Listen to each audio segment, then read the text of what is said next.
subscribers and viewers of OWUUBII channel. Welcome back to this wonderful channel. In this video, we are going to get into the mind of a hacker, a computer hacker or a network hacker. We are going to get into the mind of a typical hacker. So kindly sit back, relax, and watch me as we talk about this. Thank you.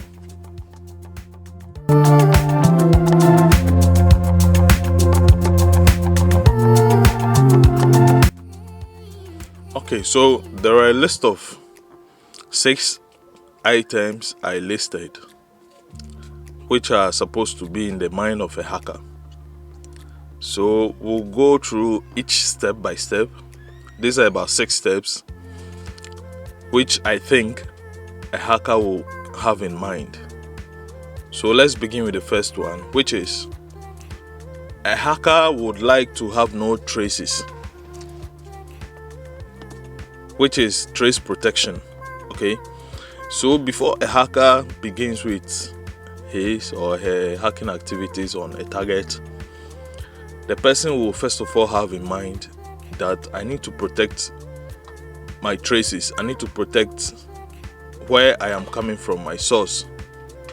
So the hacker will likely implement a VPN protection.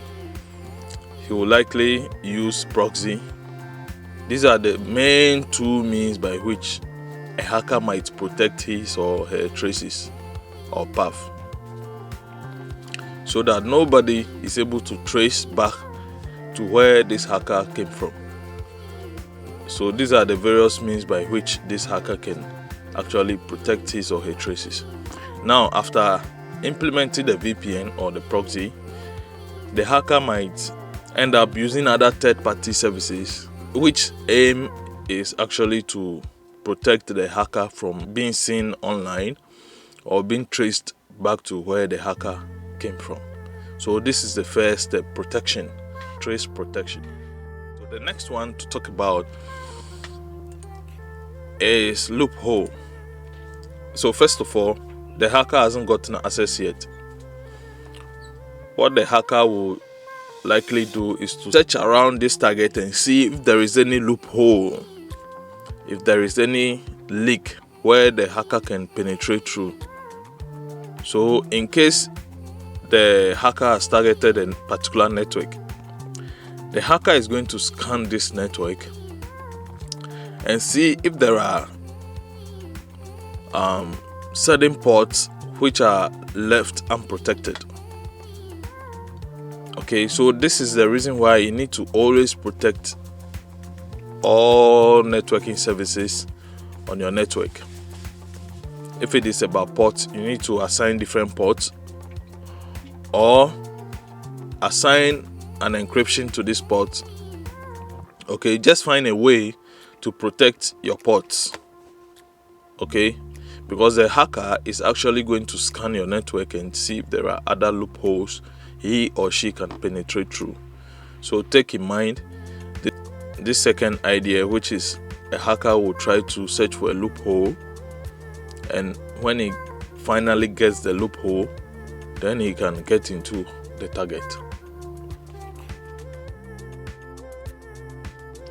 The third option or the third idea a hacker will have in mind is how vulnerable this target is.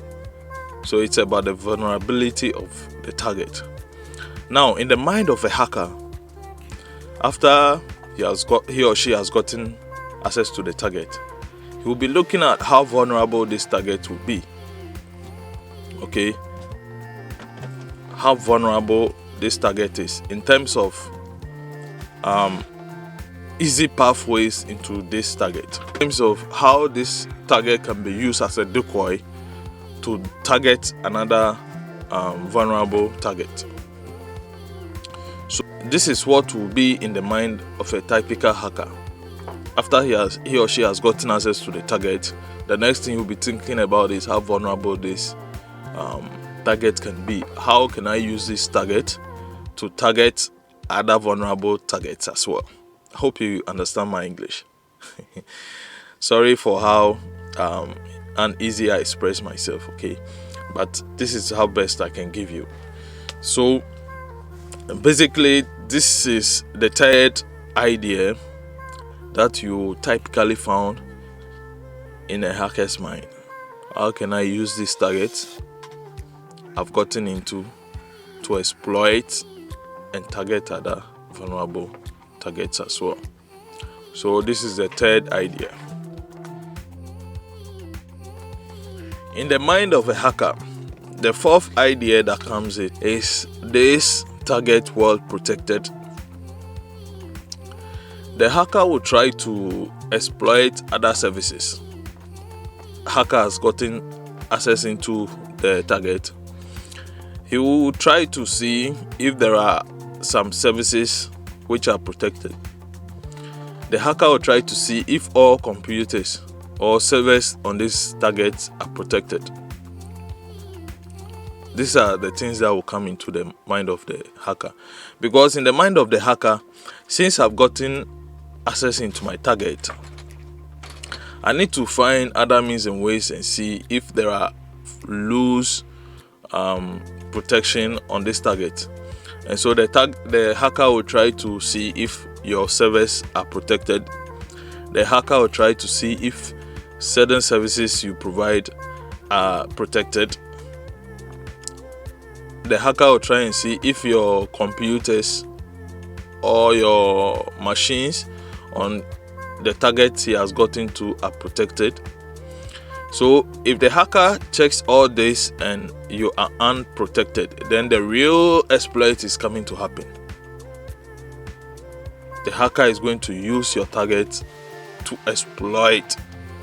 Use your target to get into other targets as well, which are likely weaker. And so this is the fourth idea that comes into a hacker. Are you well protected? This is what the hacker will think of. Okay, if you are not well protected, let me scan through and see if your services are protected, if your computers are protected, if your servers are protected.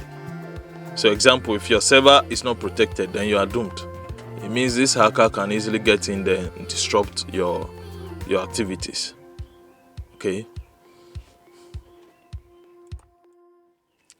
Now, after the hacker has gotten into his or her target and being able to determine whether your target, the target is protected or not well protected, the next thing for the hacker is to exploit and disrupt things, steal data, just basically disrupt activities that are going on. Okay, like recently, there have been news of hackers or a hacker intruding into Selfline. Selfline is an ISP in Ghana here. They were able to get into their systems and disrupted things. The hackers were able to find a loophole. Okay, they were able to find a loophole and get into their system. And this loophole could be a weak port they got into, or probably they used the Metasploit example to target the particular server serving as the ISP. So they were able to target it and they disrupted a lot of things. Up to now, Selfline has not been able to come back. The last thing to talk about, and that's the final thing in the mind of a hacker. After the hacker has successfully gotten access to the target, disrupted everything, stole data, stopped some services, basically disrupted everything, the last thing in the mind of a hacker is to leave no traces. So the hacker will clear off all logs in the targeted machine or network. The hacker will make sure all logs are cleared from the system so that he or she cannot easily be traced. Any hacker that doesn't do that is not really a good hacker. It means either the hacker has intentionally leave the trace down the to be contacted and probably to be given a job, or probably the person is not a real hacker. He or she might be successful with that, but doesn't know that he or she need to clean up traces.